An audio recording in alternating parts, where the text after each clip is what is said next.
बच्चों, जय माता दी। आपको मैं ज्ञान की बातें बताती हूँ बच्चों, इसको अमल कर लिया करो। और अपने बच्चों के सामने जो बड़े हो बच्चे हो, माँ बापों के साथ में, अपने दोस्तों के साथ में शेयर करने के बेटा, ये अच्छी बातें हैं, ज्ञान की बातें हैं। मैंने आपको पिछली वीडियो में भी बताया था कि आप क्रोध करते हो तो 1 मिनट के क्रोध में 6 बूंदे खून की कम होती है और 6 बूंदे खून बनने में 15 दिन लगते हैं। तो आप पूरे दिन में कितना क्रोध करते होंगे सोच लो। जितना भी आप क्रोध करते हो उतना ही लगा लो आपके खून की बूंदें, वो भी असली खून, नसों की खूनें जो होती हैं जो इतने दिन में कवर करती हैं। 15 दिन में 6 बूंदे वो खून कम होता है। तो इस मारे क्रोध में धैर्य रखो, क्रोध कभी मत करो, शांति बनाए रखो। और बच्चों, जो भी है जैसे भी है, माँ बापों की सेवा करो, माँ बापों का कहना मानो, माँ बाप को और गुरु कभी निंदा मत करो। ये लोग भक्ति लायक होते हैं और इनका आशीर्वाद हो, इनकी सेवा करो, इनका आशीर्वाद तुम्हारे साथ सदैव रहेगा। जब तुम्हारे साथ माँ बापों का गुरु सम्मान रहेगा बेटा, इनका सम्मान करो, इनका सम्मान तुम्हारे अंदर रहेगा तो तुम कभी भी किसी भी स्थिति में मार नहीं खाओगे। तो कहने का ये मतलब है ऐसे मार नहीं, कोई तुमको झापट मार, कर्म की मार नहीं खाओगे, हिम्मत रखोगे अपने अंदर से। कोई भी आपके साथ परेशानी आती है, कोई भी कैसी स्थिति में भी आप हो तो आप हार नहीं मानोगे, आपकी सदैव जीत रहेगी। और अपने धर्म के आचरण में रहो। धर्म जो होता है, धर्म कभी आदमी को नहीं छोड़ता है।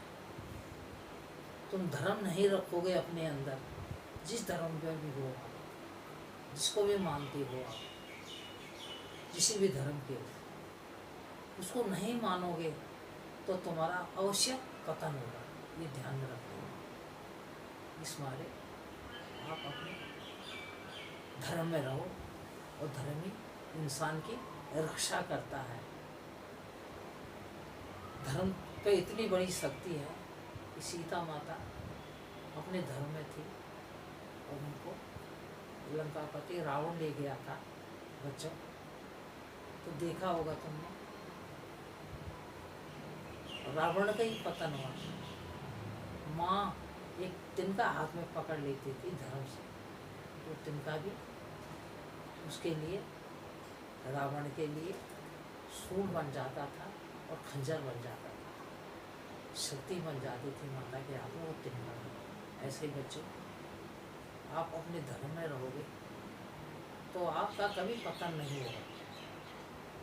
आप अच्छे मार्ग पे चलोगे, अच्छी शिक्षा पे चलोगे।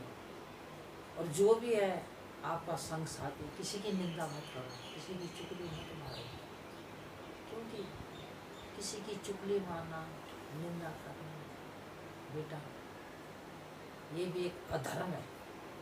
ये अधर्म जब होता है, बहुत बड़ा धर्म होता है ये बच्चों। और यह धर्म होके क्या होता है कि आप कितना भी अच्छा कर्म करता है इंसान, वो निंदा करने वाला पापी कहलाता है। क्योंकि जो सामने वाला इंसान होता है तो सब कर्म उसके अपने सिर में ले लेते हो। और वो जो तुम अच्छे कर्म करो दिन में, पूजा करना, पाठ करना, दान करना, पुण्य करना, माँ बापों की सेवा करना, बड़ों का आदर करना, सत्कार करना, तो बच्चों ये सब फल तुम्हारे निष्फल हो जाते हैं और वो वो जिसकी आप निंदा करते हो वो उसके पास चले जाते हैं। ऐसे ही आपको मैं एक बात बताने जा रही हूँ निंदा की। एक राजा था, वो कोढ़ी हो गया था, कोढ़ हो गया था उस पर उसके पापों से। जो कोढ़ हो गया, उसे कई दवाएं करी, कई हकूमों के पास गया, डाक्टरों के पास गया, जो ठीक नहीं हुआ। जब ठीक नहीं हुआ तो उन्होंने सुना कि एक बाबा जी हैं, वो जंगल में बैठते हैं। वो बाबा जी के पास में गए। तो बाबा जी ने कही, मैं आपको एक बात बताने जा रहा हूँ राजन, उस उपाय से आप ठीक हो जाओगे, आप कर पाओगे। राजन ने कही, हाँ करूँगा, क्यों नहीं, क्योंकि मैं बहुत परेशान हो रहा हूँ। संत को बोला, गुरु जी मैं बहुत परेशान हो रहा हूँ और दुखी भी हूँ, इस मारे आप जो उपाय बताओगे मेरे को, मैं जरूर करूँगा। तो संत ने बोला, महाराज आप ऐसे करो, इस सामने कीचड़ है, ढेर लगा हुआ कीचड़, आप इसको खा लो। तो राजन ने कहा, नहीं महाराज ये नहीं होगा मेरे से, कुछ और उपाय मेरे को बताओ, मैं कीचड़ नहीं खा सकता।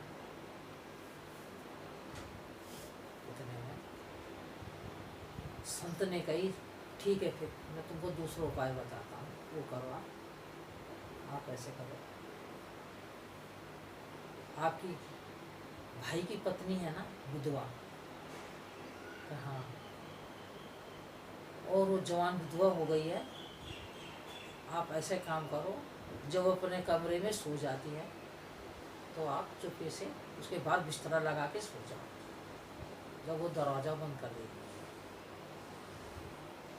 अब राजन ने कही, कीचड़ के उपाय से तो ये उपाय सही है, रात को कोई भी नहीं मेरे को देखेगा, और सुबह उठते में अपना बिस्तरा उठा देगा, और जब तक मेरा कोट ठीक नहीं होता तब तक मैं वहीं अपना बिस्तर लगाऊंगा उसके दरवाजे के बाहर। राजा ने ऐसे काम करा। राजन रोज जब उसका दरवाज़ा बंद हो जाता था, भाई की बहू का, उसकी पत्नी का, उसकी भाई की पत्नी थी जो विधवा थी, तो जब वो सो जाती थी तो राजन अपना बिस्तर लगाता था, सो जाता था, जब सारे सो जाते थे, कोई नहीं उसको देखता था। तो वहाँ के कर्मचारियों ने जब देखा राजन कितना घृणित कर्म कर रहा है, ये देखो अंदर जवान बहू सोई हुई है, भाई की पत्नी, और राजा बाहर चौकीदारी कर रहा, उसकी बिस्तर लगा के सो रहा। जो भी राजा को देखता वही बातें बनाता। ये कर्म करते करते राजा को कई दिन हो गए, उसका को धीरे धीरे धीरे धीरे करके ठीक होता। उसका को बिल्कुल ठीक हो गया, थोड़ा सा रह गया, वो ठीक नहीं हो रहा था, थोड़ा सा रह गया, बिल्कुल मामूली सा। तो राजा फिर उसी संत के पास गए, महाराज अब ये बचा हुआ कोड़ है, ये नहीं ठीक हो रहा, बाकी तो मैं ठीक हो गया। तो संत ने कही, महाराज ये जो कोड़ है ये मेरे लिए बचा हुआ है, पर मैं अपने ऊपर नहीं ले रहा इसको, ये भी धीरे धीरे समाप्त हो जाएगा। तो राजा ने कही, आपने मेरे को जो भार सोने का ही कार्य बताया था, ये क्यों बताया था, इसी से ठीक हुआ मैं, ये क्या बात है महाराज मेरे को बताओ। तो संत ने कही, राजन जब तुम बाहर सोते थे ना, तो तुम्हारे कर्मचारी तुमको देखते थे, जब वो देखते थे तरह तरह की बातें तुम्हारी बनाते थे, तो तुम्हारे जो पाप थे ना वो अपने ऊपर ले लेते थे उन पापों को, और तुम धीरे धीरे के धुलने लगे, धीरे धीरे करके तुम्हारा जो है कोर्स ठीक होता रहा, और ठीक होते रहे तो इस मारे जो ये कोढ़ है ये ठीक हो गया है, और राजन ये भी ठीक हो जाए जो बचा हुआ, ये मैं तुम्हारी निंदा नहीं कर रहा, मैं अभी तुम्हारी निंदा करता तो ये मेरे लिए था, मैं नहीं करूँगा, क्योंकि मेरे को मालूम है कि निंदा का क्या फल होता है। तो राजन ने कहा ठीक है, फिर ठीक हो गया, हाथ जोड़ के संत के चले गया। तो इसी बारे में आपको बच्चों बता रही हूँ कि परनिंदा बहुत पाप है। तुम उनके जो कर्म है अपने ऊपर ले लेते हो, और तुम्हारे जो अच्छे कर्म है उनको मिल जाते हैं, उससे वो धुल जाते हैं। वही राजन के साथ हुआ, जिनके अच्छे कर्म थे वो राजा को दे देते थे, और उसके जो पाप थे वो अपने ऊपर ले लेते थे। तभी तो उसका धीरे धीरे करके ठीक होने लगा। इसी बारे में आपको बोलूँ बच्चों, जय माता दी, कभी भी निंदा मत करो, और जय माता दी ध्यान।